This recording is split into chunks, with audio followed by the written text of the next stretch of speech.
नमस्कार, साहिब बंदगी सतनाम। तो आज जो वीडियो मैं बना रहा हूँ ये रामपाल जी के भक्तों के लिए और उन लोगों के लिए जो रामपाल जी का ज्ञान सुन के प्रभावित हो रहे हैं, उनके साथ जुड़ने का विचार बना रहे हैं। जरूर जुड़ो, अच्छी बात है। किसी ना किसी गुरु से जुड़ना चाहिए, हमें किसी से कोई वैर विरोध नहीं है। लेकिन मैं कभी नहीं चाहूंगा कि आप उस पंथ में जुड़ जाएं जिससे आपका जीवन बेकार हो जाए, आपका जीवन निरर्थक हो जाए। मैं कभी नहीं चाहूंगा, क्योंकि ये मनुष्य जीवन इतना अनमोल है कि आप सोच भी नहीं सकते कि कितना अनमोल हो सकता है। ये सारी दुनिया, सारा संसार अगर बेचकर भी अगर तुम्हें कोई कहे कि मनुष्य जन्म मिल जाएगा तो सस्ता है। सारा संसार बेचकर भी इतना धन नहीं आएगा कि मनुष्य जीवन को खरीद पाओ।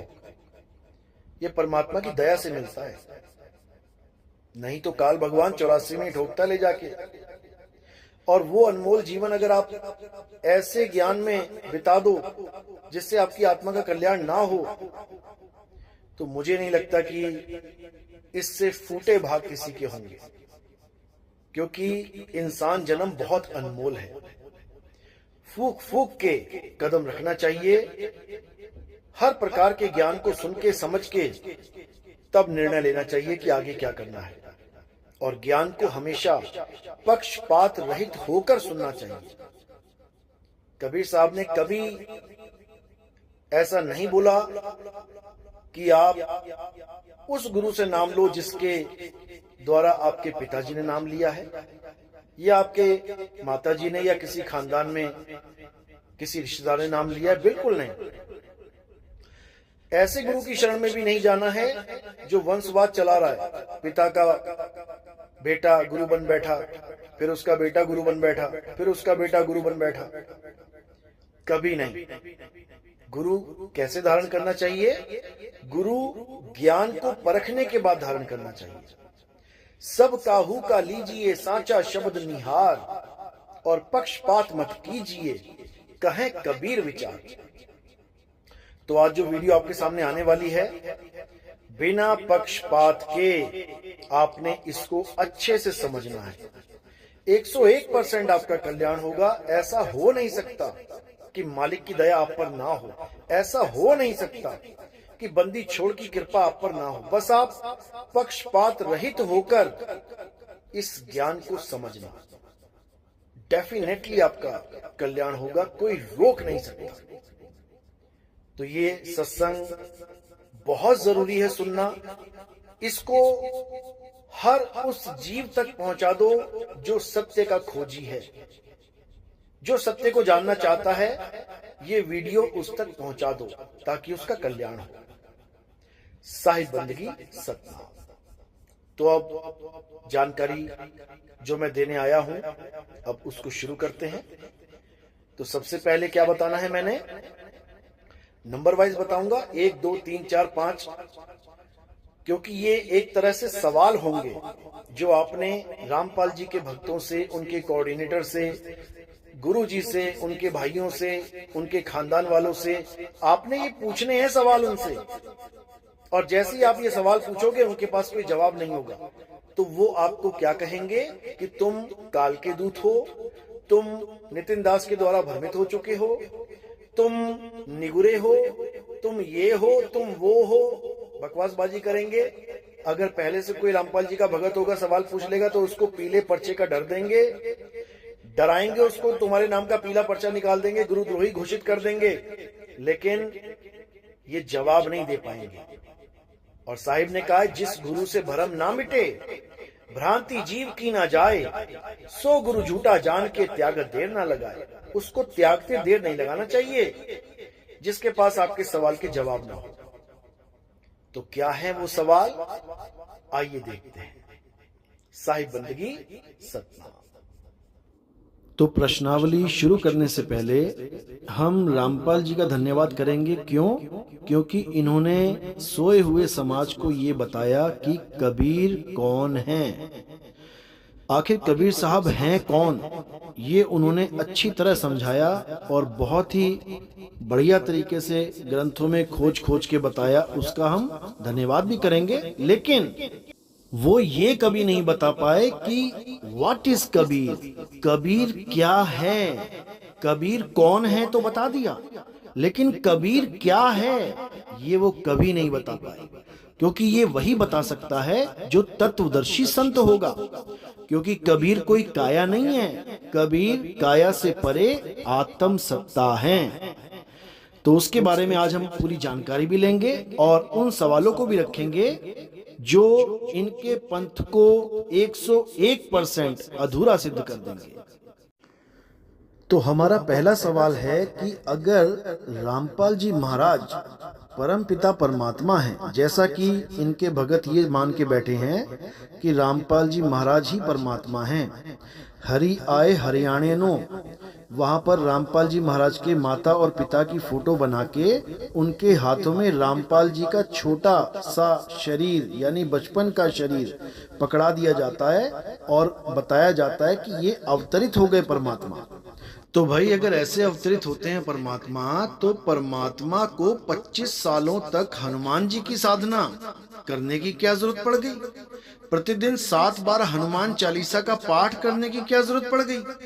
18 वर्षों तक राजस्थान में सालासर बालाजी के मंदिर में जाने की क्या जरूरत पड़ गई? उसके बाद कृष्ण जी को भी अपना इष्ट मानने की क्या जरूरत पड़ गई?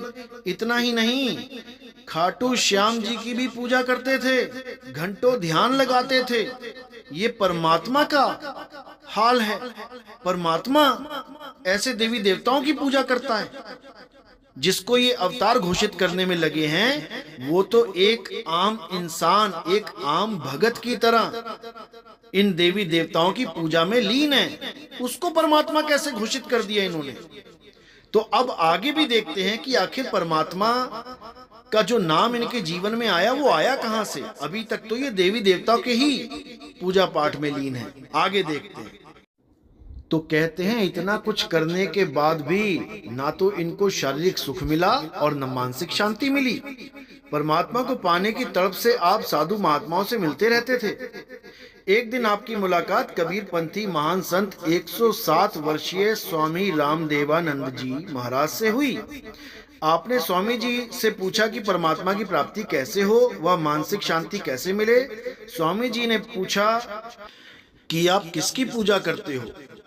तब हमने बताया कि मैं व्रत करता हूँ, उपवास रखता हूँ, मंदिरों में जाता हूँ, हनुमान जी, कृष्ण जी, श्याम जी की यानी खाटू श्याम जी की उपासना करता हूँ, सभी त्योहार मनाता हूँ और श्राद्ध आदि भी निकालता हूँ। तब स्वामी जी ने आप जी से कहा, यानी परमात्मा से स्वामी जी ने कहा, परमात्मा को समझा रहे हैं स्वामी जी। क्या कहा कि आप जो साधना करते हो यह ना तो परमात्मा को पाने की है और ना ही मानसिक शांति देने की। बताओ, यानी स्वामी रामदेवानंद जी परमात्मा को समझा रहे हैं कि भाई तुम देवी देवताओं के चक्कर में पड़ गए हो।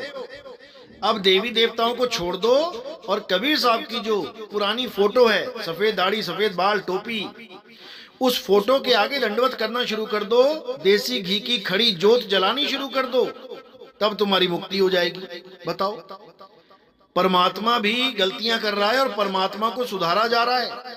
बताओ ये कैसा परमात्मा है? तो मेरे भाई इस भ्रम से बाहर निकल जाओ कि रामपाल जी कोई परमात्मा है। आखिर परमात्मा क्या है ये आपको थोड़ी देर में समझ में आ जाएगा। तो पहले इस भ्रम को निकालो कि ये कोई परमात्मा है। ये तो एक जिज्ञासु जीव है, जैसे बाकी पूजा कर रहे थे ये भी करने लग गया। अब इसको ऐसा गुरु मिल गया जिसने इसको उस पूजा करने से रोका तो ये रुक गया। अभी आगे और स्टोरी लंबी है और सुनो। स्वामी रामदेवानंद जी की शरण में आके एक काम तो अच्छा हो गया कि इनको इतना पता लग गया कि देवी देवताओं की भक्ति करने से मुक्ति प्राप्त नहीं होगी। बहुत अच्छी बात है। और आगे चल के क्या हुआ कि इन्होंने पाठ सेवा शुरू कर दी, यानी ये पाठी बन गए और गरीबदास जी का जो ग्रंथ है उसका पाठ करने लगे, लोगों को पढ़ के सुनाने लगे। धीरे धीरे धीरे ये उस आश्रम में अच्छे सेवादार बन गए, गुरुओं की सेवा करना शुरू कर दिया। बहुत अच्छी बात है, गुरुओं की सेवा करनी चाहिए। लेकिन धीरे धीरे धीरे जब और आगे बढ़े, लोगों ने इनसे पाठ करवाना शुरू कर दिया अपने घरों में, तब धीरे धीरे धीरे आगे बढ़ते बढ़ते इन्होंने वो काम कर दिया जिसके लिए ये इस दुनिया में आए थे।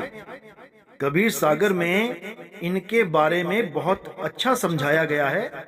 जो परमात्मा के विवेकी हंस होंगे वो मेरी बात एक बार में ही समझ जाएंगे कि इस रामपाल जी अर्थात हंस मुनि काल दूत के बारे में जो 12वें पंथ अर्थात गरीबदास जी के पंथ में घुसेगा और खूब सेवा करेगा, उसके बाद खुद ही कबीर बन के बैठ जाएगा और बहुत से चमत्कार दिखा के लोगों को काल के जाल में फंसाएगा, इन 52 अक्षरों के मंत्रों में फंसाएगा, ओम कलियम हरियम शरियम में फंसाएगा।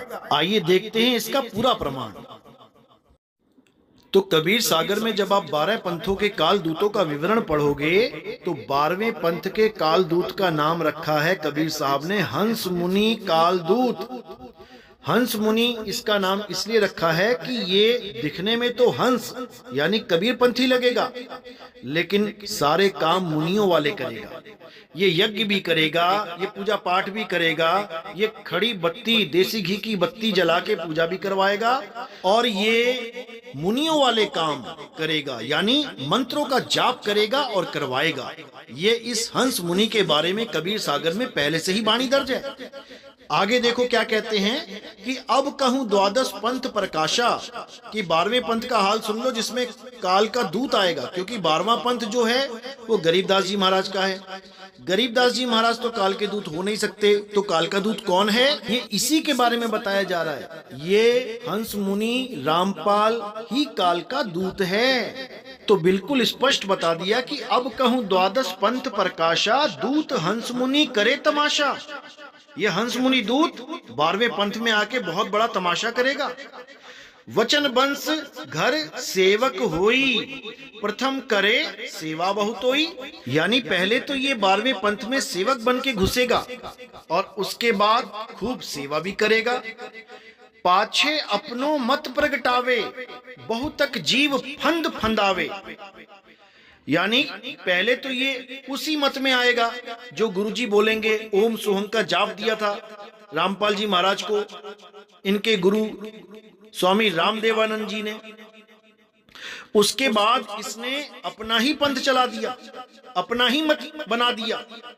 क्या आडंबर फैला दिया, क्या झूठ बोला कि मुझे तो परमात्मा मिले और मुझे रामदेवानंद जी से भी आगे का ज्ञान यानी सार शब्द का ज्ञान दे दिया। रामदेवानंद जी तो केवल सतनाम देते थे, ओम और सोहंग। श्वास अंदर लिया सोहंग और बाहर छोड़ा ओम, उसी को सतनाम बता के रामदेवानंद जी के ज्ञान को सतनाम तक सीमित करके आगे का ज्ञान यानी आगे का मत अपना प्रकट कर दिया। कहते पाछे अपनो मत प्रगटावे, बहुतक जीव फंद फंदावे। फंदे में बहुत से जीवों को फंसा दिया इसने। अंश वंश का करे विरोधा, कुछ अमान कुछ मान प्रबोधा। यही विधि यम बाजी लावे, 12 पंथ निज अंश प्रगटावे। यानी उसके बाद ये अंश और वंश यानी कबीर पंथियों का सबका विरोध करने लग जाएगा और उसके बाद ये काल का दूत अपना काम करने में सफल हो जाएगा। आगे क्या लिखा है, फिर आवे फिर जाई, बार बार जग में प्रगटाई।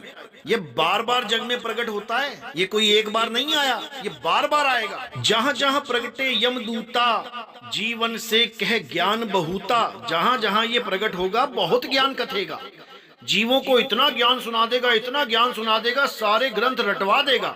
मुंह जबानी ही सारे ग्रंथ रटे होंगे इसके चेलों के। गीता में ये अध्याय, कुरान में वो, बाइबल में वो, वेदों में वो, बस सारा ज्ञान ऐसा रटवा देगा जैसे तोते को रटवा दिया जाता है। लेकिन उससे होगा क्या, नाम कबीर धरावे आपा, कथित ज्ञान काया तह थापा। ये अपना नाम ही कबीर रख लेगा कि मैं ही कबीर हूं, हरि आए हरियाणे नो, मैं ही वो हरि हूं जो हरियाणे में आया, हरियाणे में पैदा हुआ। बताओ, नाम कबीर धरावे आपा, जैसे इनके भगत कहते हैं ना, बंदी छोड़ सतगुरु रामपाल जी की जय, यानी कि इन्होंने उसको परमात्मा ही घोषित कर दिया, क्योंकि बंदी छोड़ तो केवल कबीर हैं, कबीर साहब ही बंदी छोड़ हैं, और कोई बंदी छोड़ नहीं हो सकता। तो कहते हैं ये अपना नाम कबीर रखवा लेगा और क्या करेगा, कथित ज्ञान काया तह थापा, ये काया का ज्ञान पकड़ा देगा सबको कि परमात्मा क्या है, परमात्मा नर स्वरूप है, आदमी है परमात्मा, सतलोक में बैठा है आदमी के रूप में परमात्मा। ये जो ज्ञान काया तह थापा, ये काया का ही ज्ञान पकड़ा देगा। जबकि गरीबदास जी अपनी वाणी में कहते हैं कि मेरा परमात्मा ना नर है ना नारी। कबीर साहब कहते हैं हमारा परमात्मा नर और नारी नहीं है। ये मैं अभी प्रमाण दिखाऊंगा आपको, तब आप समझ पाएंगे कि कितना बड़ा शातिर काल का दूत है ये हंस मुनि। जब जब जन्म धरे संसारा, प्रगट होए के पंथ पसारा, करामात जीवन बतलावे, जीव भरमाए नरक महनावे। यानी जब जब ये संसार में आएगा तब तक ये पंथ चलाएगा, बार बार प्रकट होके पंथ चलाएगा, करामात दिखा दिखा के लोगों को इकट्ठा कर लेगा। आओ तुम्हारा कैंसर ठीक कर दूं, आओ तुम्हारी किडनी ठीक कर दूं, आओ तुम्हारे ऐसे रोग ठीक कर दूं जो डॉक्टर नहीं कर सकता, आओ तुम्हें सुख सुविधाएं दे दूं। करामात में ही जीवों को उलझा के नरक में डलवा देगा।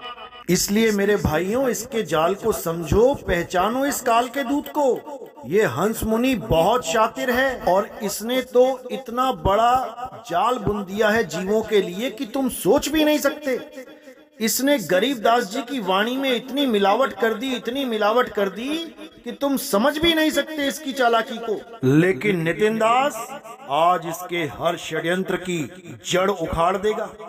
ध्यान से देखो मेरे भाइयों, कैसे इसने गरीबदास जी के ग्रंथ में दिल खोल के मिलावट की है, अपनी आंखों से देखो।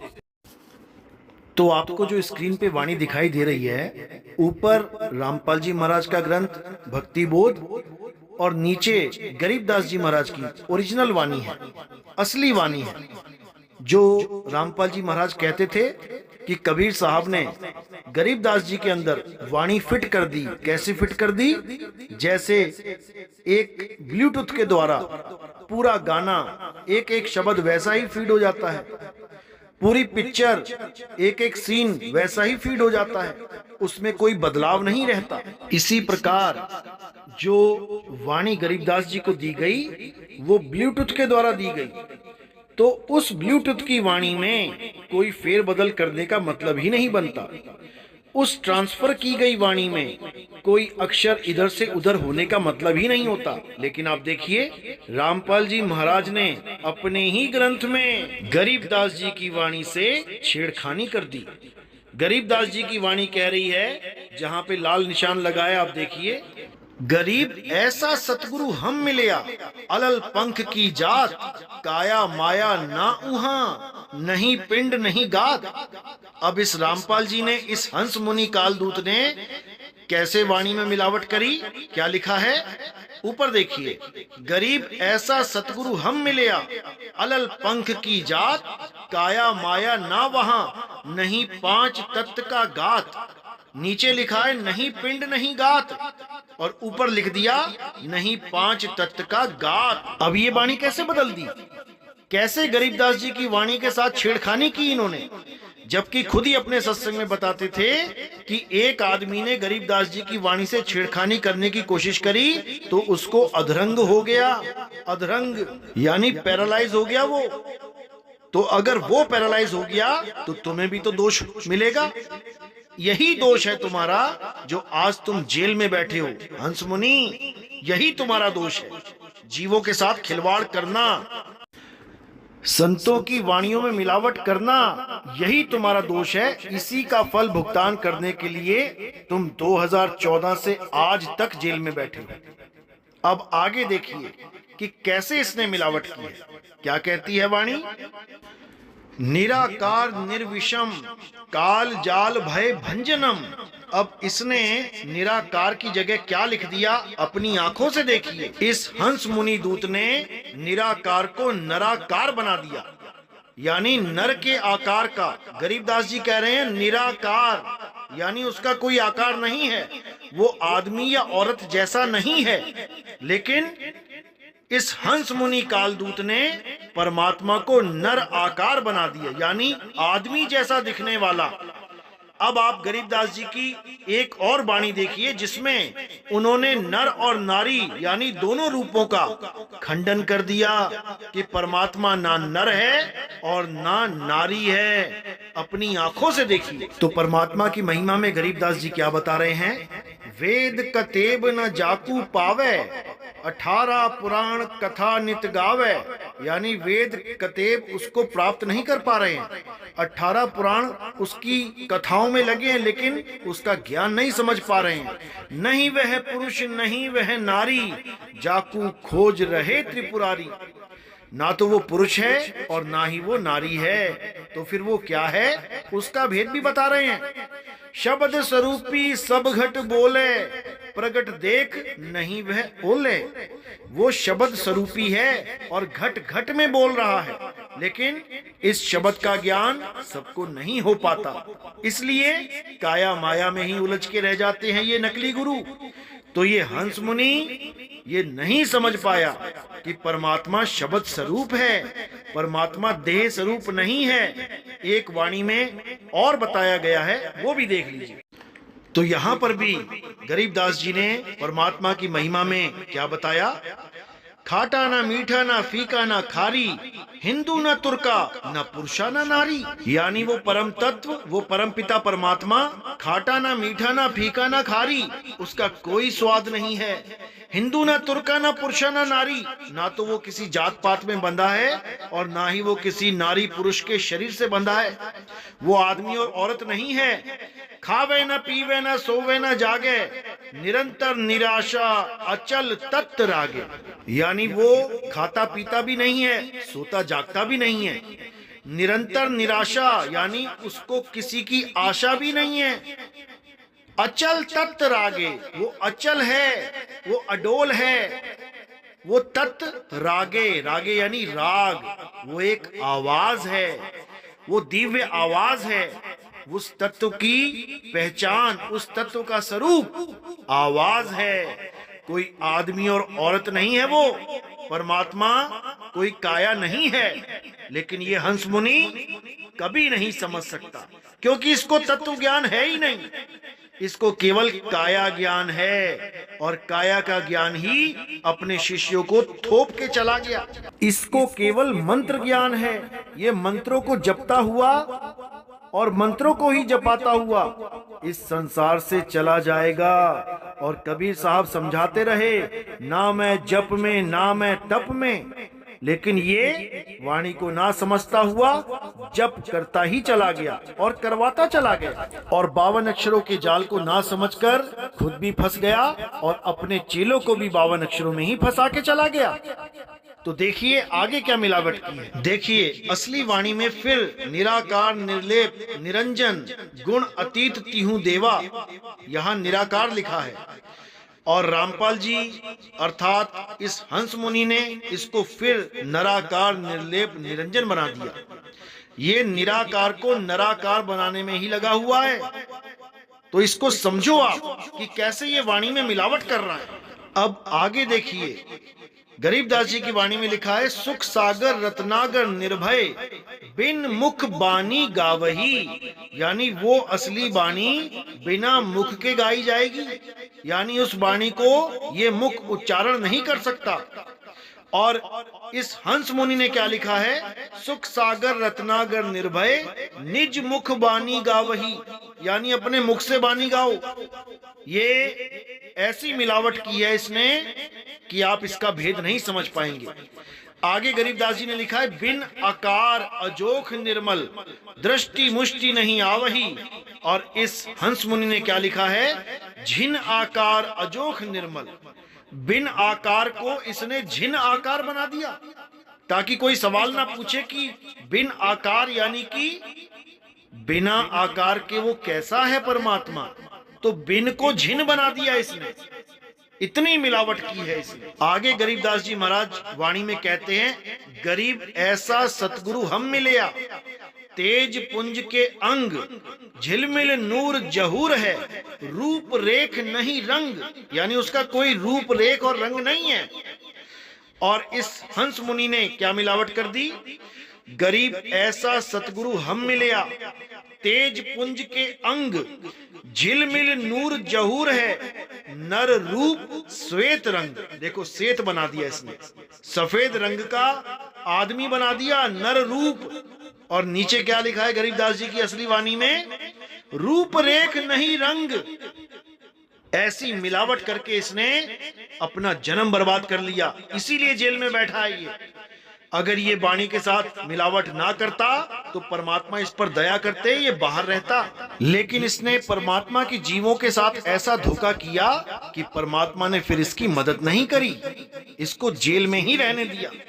वरना मालिक चाहे तो क्या नहीं कर सकते, वो कभी भी इसको निकाल सकते हैं। लेकिन जीवों के साथ धोखा करने वाले का परमात्मा कभी साथ नहीं देते।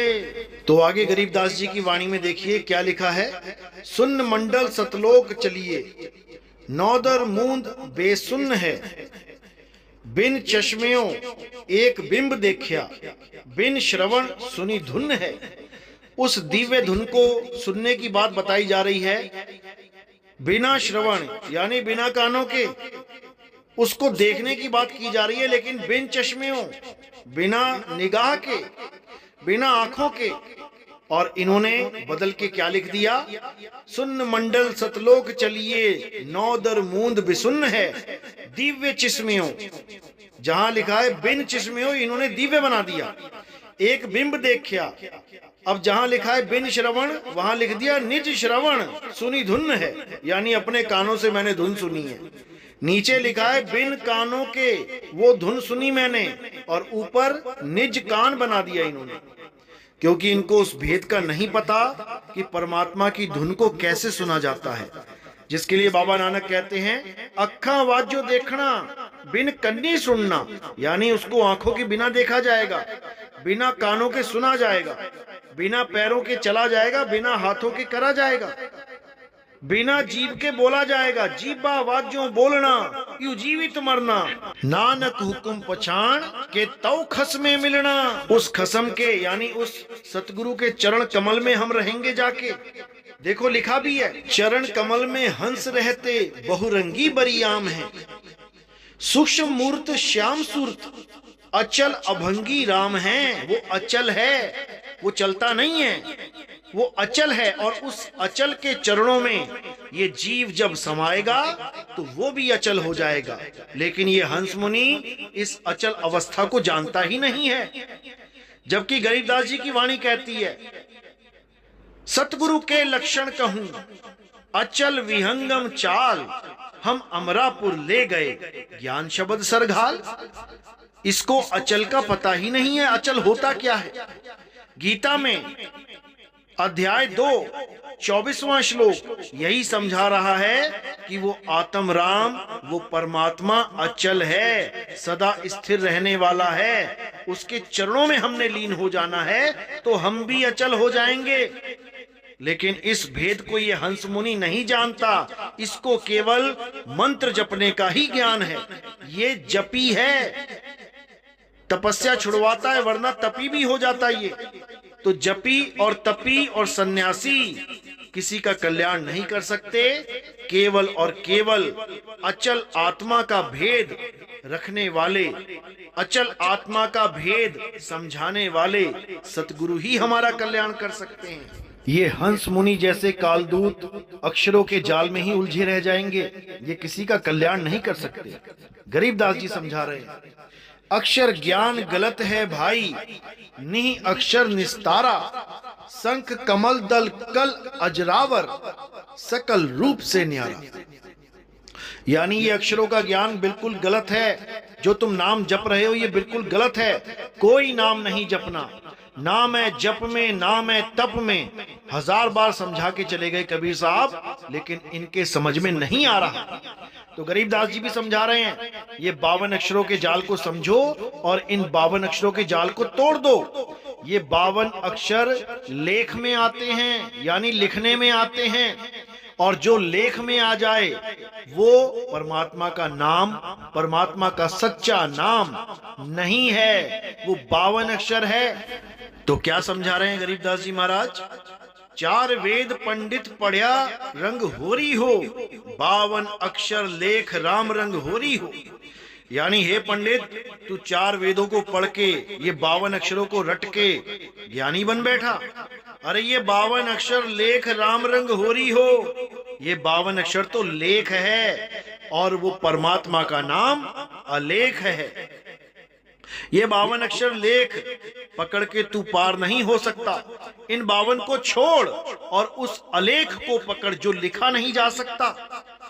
ओ अक्षर या में नाही राम रंग होरी हो, यानी इन 52 अक्षरों में वो असली अक्षर नहीं आता, वो परमात्मा का असली नाम 52 अक्षरों में नहीं आता। उसको जान, रहे शेष का शीश राम रंग होरी हो। यानी अब 52 अक्षरों से परे उस नी अक्षर को जानेगा तभी कल्याण होगा, अन्यथा नहीं होगा। तो आगे कह रहे हैं कागज कलम कलेश राम रंग होरी हो। ये कागज कलम कलेश है, इसको छोड़ दे।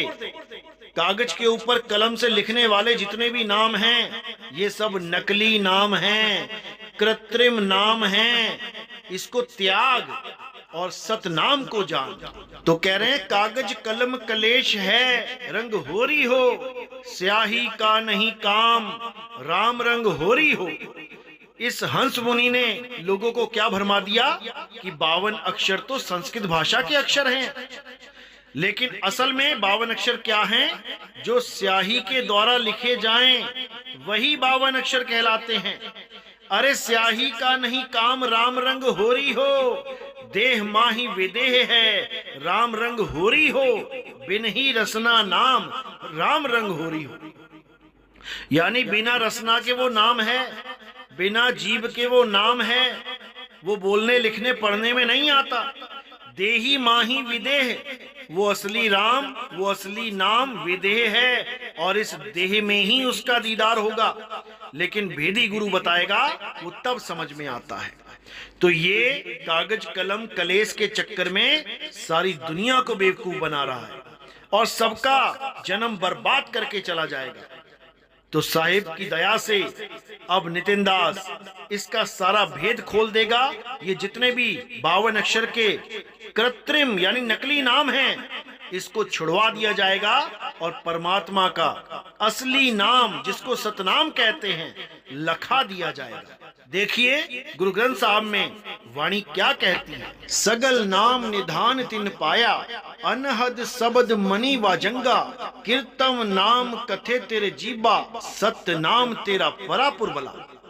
यानी सगल नाम निधान तिन पाया, यानी परमात्मा का असली नाम सारे नामों से बड़ा वो सतनाम, वो अनहद शब्द मैंने पा लिया जिसकी कोई हद ही नहीं है। कीर्तम नाम कथे तेरे जीबा, इस मुख से बोले जाने वाले सारे तेरे नाम कीर्तम यानी नकली नाम है, आर्टिफिशियल नेम। सत्य नाम तेरा परा पुरबला, हे परमात्मा तेरा सच्चा नाम सतनाम है, पुरबला है। लेकिन ये हंस मुनि इस सतनाम को परमात्मा का नाम बताता ही नहीं है। ये काल भगवान और अक्षर पुरुष का नाम यानी ओम सोहं को सतनाम बताता है, जबकि सतनाम किसका है? सतनाम तेरा परा पुरबला, परमात्मा का परा पुरबला नाम है। तो ये भेद इस हंस मुनि को नहीं पता है। आगे देखो वाणी क्या कहती है। गुरु ग्रंथ साहब में अंग नंबर 343 पे कबीर साहब की वाणी क्या कहती है। 52 अक्षर जोरे आन, सकिया ना अक्षर एक पहचान, सत का शब्द कबीरा कहे, पंडित होए सो अनभय रहे, पंडित लोग हो कहो व्यवहार, ज्ञानवंत को तत्व विचार, जाके जीव जैसी बुद्धि हुई, कहे कबीर जानेगा सोई। यानी ये हंस मुनि 52 अक्षरों को जोड़ तोड़ के तमाम नाम बना के दिखा देगा। ये किताबों में लिखे हुए नाम जोड़ तोड़ के बनाए जाने वाले नाम ये स्वर और व्यंजन के द्वारा जोड़ तोड़ के बनाए जाने वाले नाम दिखा के सब जीवों को वही नाम रटवा देगा। ओम कलियम हरियम शरियम सोहंग सत्यम रटवा देगा, ये ओम सोहंग रटवा देगा, ये ओम सोहंग सत्य कबीर रटवा देगा, ये ओम सोहंग सत्य कबीरा भी रटवा देगा। ये यही 52 अक्षरों में उलझा के इस जीव की दुर्गति कर देगा। लेकिन कबीर साहब समझा रहे हैं कि पंडित लोग को व्यवहार ज्ञानवंत को तत्व विचार। ये मंत्र जाप, ये पूजा पाठ, ये पंडित लोगों का विचार है, ये उनका व्यवहार है। लेकिन ज्ञानवंत को तत्व विचार, ज्ञानवंत केवल तत्व ज्ञान लेता है। ज्ञानवंत को मंत्रों से तंत्रों से कोई मतलब ही नहीं होता है, वो केवल और केवल तत्व ज्ञान प्राप्त करता है। तो गुरु ग्रंथ साहब में अंग नंबर 340 पे फिर समझा रहे हैं, 52 अक्षर लोक त्रय सब कुछ इन्हीं माही, ए अक्षर खिर जाएंगे ओ अक्षर इनमें नाही। यानी ये 52 अक्षरों के द्वारा बनाए हुए मंत्र खिर जाएंगे, नष्ट हो जाएंगे, इनसे होने वाली कमाई भी नष्ट हो जाएगी, मुक्ति नहीं मिल पाएगी। तो कह रहे हैं वो अक्षर इनमें नाही, जो असली अक्षर है, जो असली नाम परमात्मा का है, वो 52 अक्षरों में नहीं है। और जो 52 अक्षरों के द्वारा नाम लिखे जाते हैं, कबीर साहब कहते हैं हम उसे नहीं मानते। ओ अंकार आदि में जाना, लिखे और मेटे ताही ना माना। ओ अंकार लखे जो कोई, सोई लिख मेटना ना होई। यानी मैं जिसको मानता हूँ वो ये लिखने और मिटाने वाले शब्द नहीं है। जो हमारे शब्द को लख लेता है उसका लिखना और मिटना खत्म हो जाता है। वो अलेख को जान जाता है, अडोल को जान जाता है, अबोल को जान जाता है, लेकिन ये हंस मुनि उसको नहीं जान सकता। ये 52 अक्षरों में ही उलझा रह जाएगा। तो कहते हैं 52 के जंजाल में फंस गया ये संसार, और सिमरन 52 का करे कैसे लागे पार। ये 52 अक्षरों को जप जप के नरकों में चले जाएंगे, ये कभी मुक्त नहीं हो पाएंगे। लेकिन परमात्मा के जो सच्चे हंस हैं, जो मालिक के विवेकी हंस हैं, वो अपने स्वरूप को जानेंगे, इस 52 अक्षर का खेल खत्म कर देंगे।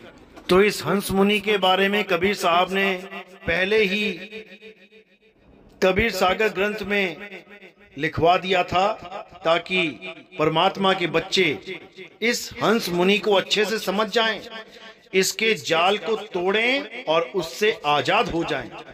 आज वैसे भी 15 अगस्त है, इसके जाल को तोड़ना है और आज आजादी दिवस में इसके जाल से आजाद हो जाना है।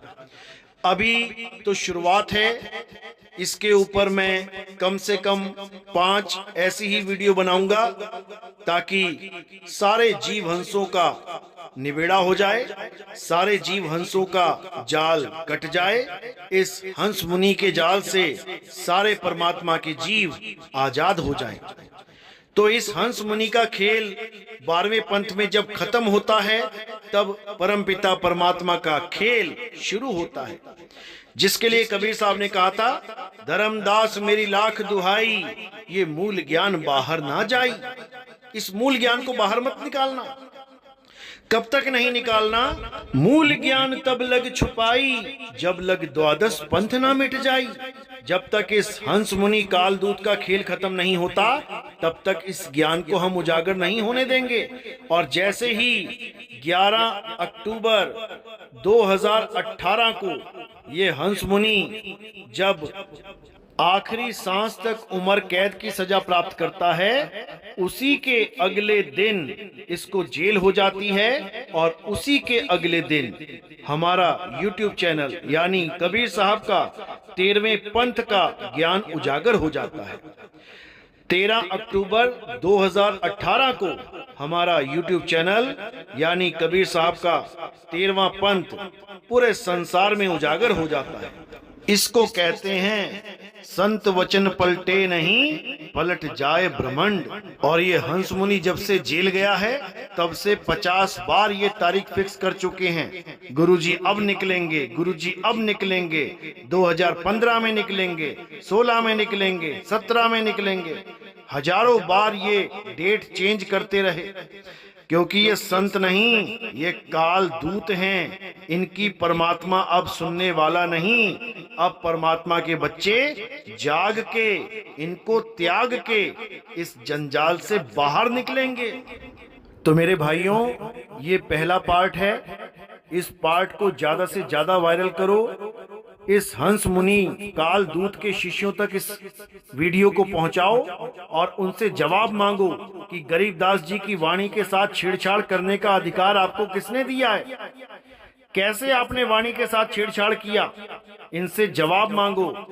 ये तो अभी 1-2 सवाल ही हैं। अभी ऐसे ऐसे वीडियो आएंगे कि इस हंस मुनि की जड़ें उखाड़ दी जाएंगी।